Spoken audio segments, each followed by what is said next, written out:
Hey everyone, this is Tim from YourSixTech. Today in this video, I'm going to show you how to factory reset your Sony TV with Google TV. So if you are encountering any kind of error or problem with your TV, what you want to do is press the home button and then return to the home menu here.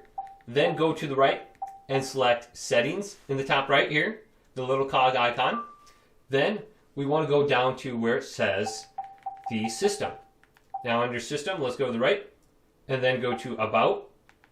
Then if we go where we have the option to reset. And we have two different options under here. We have factory data reset. This will erase all your data. And it'll be like you just got the TV. It'll be like it's new. But this can fix many like picture or sound issues that you're having.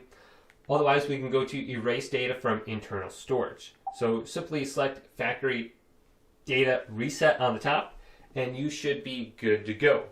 So if this video did indeed help you out, leave it a big thumbs up. And subscribe to my channel down below for more tech help videos coming up next on YourSixTech.